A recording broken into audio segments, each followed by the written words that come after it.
Hello friend, आज हम बात करेंगे प्रॉफिट लॉस और डिस्काउंट के बारे में। सबसे पहले मैं प्रॉफिट लॉस और डिस्काउंट क्या होता है इसकी कुछ आइडिया देता हूँ।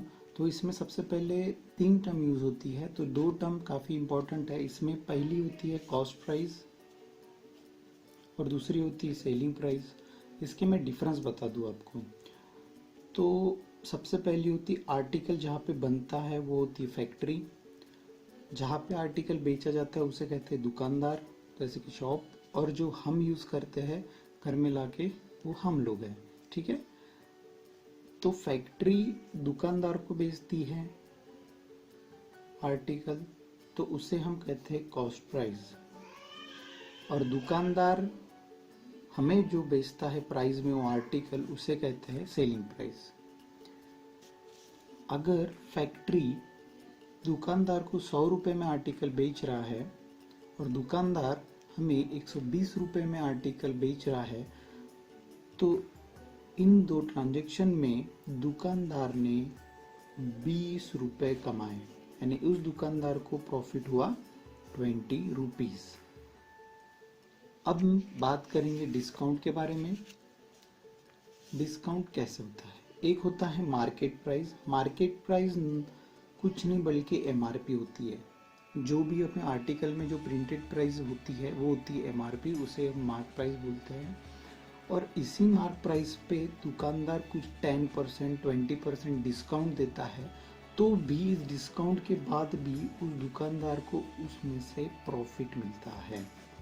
तो जो प्रॉफिट जो डिस्काउंट होता है वो हमेशा क्या पे मिलेगा? एमआरपी पे मिलता है डिस्काउंट। इसके बारे में कुछ क्वेश्चंस लूँगा, उसमें पूरा डाउट क्लियर होंगे आपके। उससे पहले मैं आपको यहाँ पे प्रॉब्लम की ट्रिक बताऊँ कि कैसे होता है। हमें हमेशा आर्टिकल की प्राइस 100 रुपीज़ मानना है और जो परसेंट है वो 100% मानना है, यानी 100 रुपीज़ इक्वल्स टू 100%। इसे कैलकुलेशन करने में काफ़ी इजी होता है, इसलिए मैं आपको बोल रहा हूँ कि 100 रुपीज़ इक्वल्स टू 100% एज्यूम करेंगे। प्रॉब्लम नंबर फर्स्ट देखते हैं। यहाँ पे बोला है a man buy a cycle for ₹1400 and sell if at loss of 15%, what is the selling price. तो सेलिंग प्राइस के लिए हमें सबसे पहले क्या होना चाहिए? उसके कॉस्ट प्राइस पता होना चाहिए। तीन टर्म में से कोई भी एक टर्म पता होना चाहिए, ठीक है। मैं सबसे पहले आपको क्या बोला पता होना चाहिए? तो कॉस्ट प्राइस पता होना चाहिए या फिर उसकी सेलिंग प्राइस पता होना चाहिए, ठीक है। उस आर्टिकल पे क्या बोला है उसने? What is the selling price. तो ये सेलिंग प्राइस तो नहीं गिवन है, ठीक है। सेलिंग प्राइस अपन को फाइंड आउट करनी है यहाँ पे।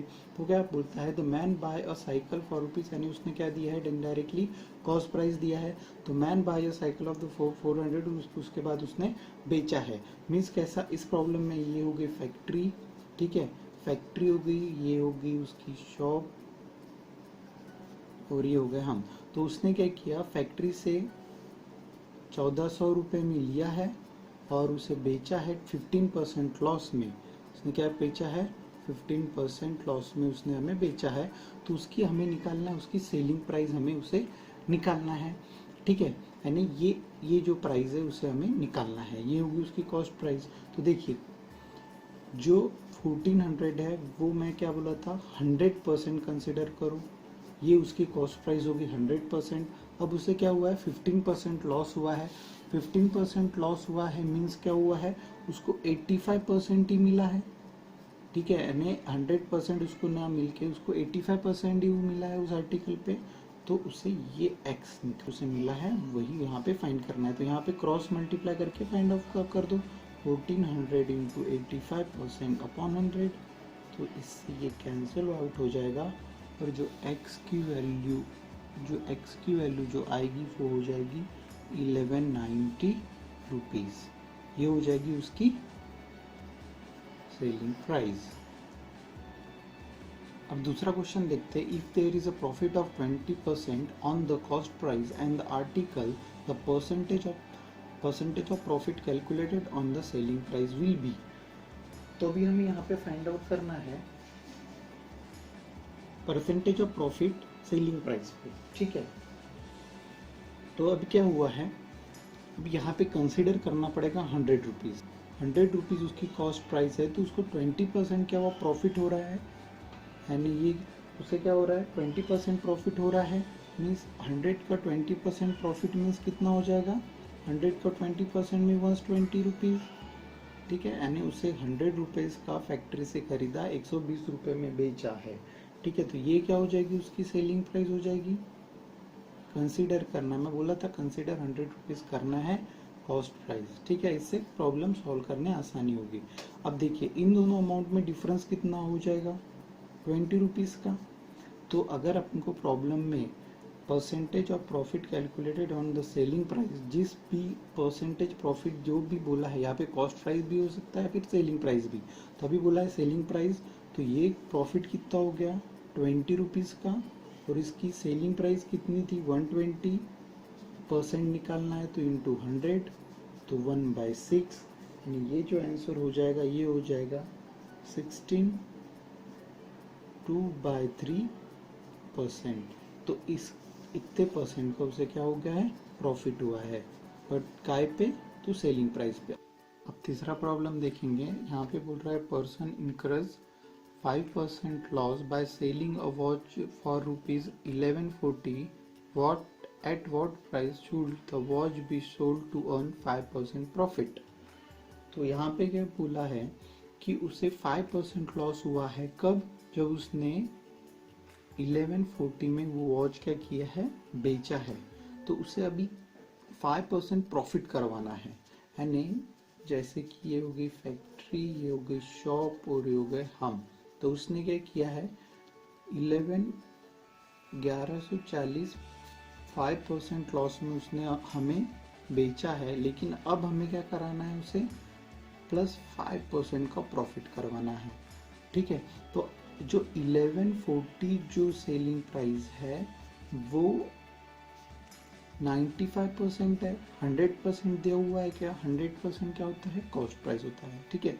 तो जो सेलिंग प्राइस है वो क्या है 95%, अभी उसे प्रॉफिट क्या करवाना है हमें 5% का, तो कॉस्ट प्राइस यानी क्या हो जाएगी 100%, यानी कॉस्ट प्राइस का अगर हम 100% देंगे उसे, प्लस उसे 5% देना पड़ेगा जब उसे 5% का प्रॉफिट होगा, यानी उसे 105% का प्रॉफिट करवाना पड़ेगा जब जाके उसे 5% का प्रॉफिट होगा, ठीक है। तो जहाँ से x की वैल्यू निकालेंगे तो x वैल्यू हो जाएंगी यहाँ पे, या क्रॉस मल्टीप्लाई कीजिए, क्रॉस मल्टीप्लाई करके 1160 रुपये यहाँ पे क्या हो जाएगा उसे, उसकी यहाँ पे 1160 रुपये उसे देना पड़ेगा हमें कि उसे 5% का क्या हो प्रॉफिट हो। अभी फोर्थ क्वेश्चन देखते हैं। फोर्थ क्वेश्चन में बोला गया है article is sold at a certain price by the selling it at 2/3 of that price, one losses 10%, find the gain percentage at a original price. तो अभी क्या हुआ है, देखिए कोई भी फ्रैक्शन को अगर कंप्लीट डिवीजन होता है तो कंप्लीट डिवीजन होने के बाद उसकी जो कंप्लीट वैल्यू होती है वो क्या होती है फ्रैक्शन की 1, ठीक है। And the article is sold at a certain price by the selling of 2/3। तो अभी जो आपने यहाँ पे एज्यूम करना पड़ेगा कि जो उसकी प्राइस है सेलिंग प्राइस वो है 100, लेकिन उसका जो रेशियो है वो किसके बराबर है बोलता है सेलिंग प्राइस का 2/3 के बराबर है। तो ये जो रेशियो है ये कंप्लीट है, ये कंप्लीट नहीं है, तो इसे कंप्लीट कंप्लीट बनाएंगे अभी अपन, तो यहाँ पे क्रॉस मल्टीप्लाई करेंगे, कंप्लीट बनाएंगे मीन्स यहाँ पे 1 है, तो फाइंड करना पड़ेगा, तो 100 इंटू 3/2, तो ये हो जाएगी 150 रुपीज़। तो ये 150 रुपीज़ उसकी क्या हो जाएगी कंप्लीट वैल्यू हो जाएंगी, लेकिन अभी क्या बोल रहा है यहाँ पे 1 लॉसेस 10% का उसे लॉस हो रहा है, तो ये हो जाएंगी उसकी कॉस्ट प्राइस, और इस कॉस्ट प्राइस पे उसके क्या हो जाए उसे क्या हो गई 10% लॉस हुआ है। तो इस कॉस्ट प्राइस पे अगर 10% उसको लॉस हुआ है तो ये हो जाएगा उसका 100%, 10% लॉस हुआ है मीन्स 90%।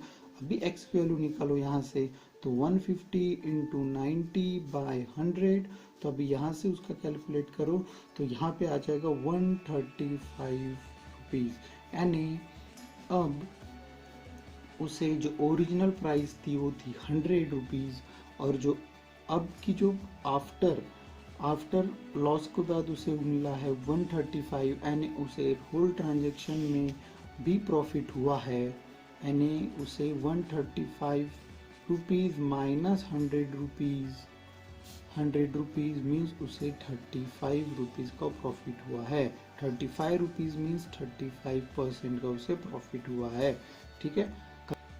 फिफ्थ क्वेश्चन है, at what percentage about the CP must an article be marked so as the gain 33% after allowing a customer a discount of 5%। अब देखिए ये डिस्काउंट का प्रॉब्लम है, और जब इस प्रॉब्लम में, डिस्काउंट के प्रॉब्लम में अभी मैं आपको